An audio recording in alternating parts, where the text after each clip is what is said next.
Hi, my name is Gibson and I'm the co-owner and creator of the Personal Development School. This is your daily breakthrough video, and in this video I want to talk to you a little bit about how the fearful avoidant is also sometimes referred to as the disorganized attachment style or the anxious avoidant. And I'm going to give you a little bit of sort of history as to why those names can also make a lot of sense and sort of the practical application of how we can think about those different names for the fearful avoidant and what sort of history of the fearful avoidant programming they are related to. So the reason I'm doing a video about this is I see a lot of people ask this all over the YouTube channel, like, is disorganized attachment the same thing as fearful avoidant? Or, am I anxious and avoidant at the same time? Can I be? And I'm going to make a separate video for that too, to answer that question specifically, but I just really wanted to address it for those of you who are maybe a little bit newer to attachment theory and attachment styles. So before I dive into any of that, we are doing a sale to support our community right now. We have a 25% off coupon code with you, all one word, if you want to sign up and join the school as a member. And this is for 3-month, 6-month, or 12-month bundles. And this gives you access to all 35 plus courses, as well as access to 4 live webinar calls I do with members every single week.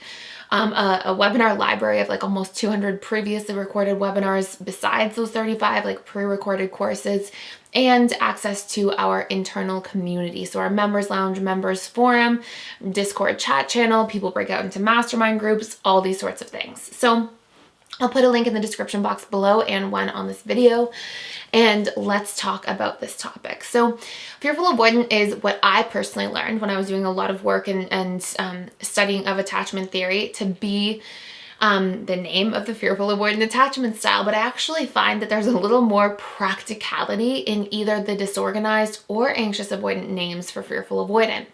And the reason for this is that disorganized attachment style really represents how the fearful avoidant, so just to be super clear, they're all the same thing, okay? Disorganized attachment style represents how a fearful avoidant grows up, or the disorganized individual grows up without an effective attachment strategy. So what you'll often see is that this individual grows up and they feel closeness to their caregivers and they want closeness, but because there isn't a really consistent bond where the FA trusts the caregiver, it's like they have a disorganized attachment strategy. It's like they want to reach out, they want to get close, but then they have competing subconscious associations that say closeness is good and closeness is scary at the same time, or it can't be trusted 100%. And often as well, the fearful avoidant or disorganized style grows up in a dynamic where things are not predictable. So whether it's because a caregiver drinks and maybe has a drinking or a drug problem, if it's because the caregivers are fighting a lot, because the caregivers are taking out their anger or emotional issues on the child, whatever it might be, there's this feeling of like, come close, no, you're too close, I don't trust you, get away. And there's this big push-pull dynamic. And so if we look at somebody secure, for example, or even like anxious or dismissive, they have enough consistent associations that are like on one side that they have some kind of order in their attachment strategy. So if you look at the anxious preoccupied, they learn I soothe through others. And they have enough positive associations to their caregivers that they learn, okay, it's appropriate to keep soothing through others and to like go towards them.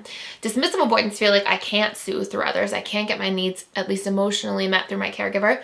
So I soothe through myself and by becoming independent. And there's enough consistent emotional neglect, not that that's a good thing, but there's enough consistency that at least there's some kind of cause and effect, like this order where somebody can adapt. Whereas the fearful avoidant or disorganized has these multiple competing associations, like positive associations and negative associations to closeness simultaneously. And this creates a sort of disorganized attachment strategy. Now, fearful avoidant is also referred to as anxious avoidant. And this is obviously really self-explanatory, but it's because that swinging of having the positive emotional associations to closeness and wanting to soothe through others and to want to emotionally bond and connect, that creates some of the anxious side, because there's still those subconscious belief systems about that I could be abandoned, that I could be hurt or betrayed, or my trust could be broken. So there's the fear of that disconnection and being abandoned. And so there's that anxiety or anxious side to the FA or disorganized or anxious avoidant. And then at the same time, there is the avoidance side, because there's a certain degree of emotional neglect inherent in a caregiver being more consumed with their own problems or issues, that they're not able to be consistent for their child.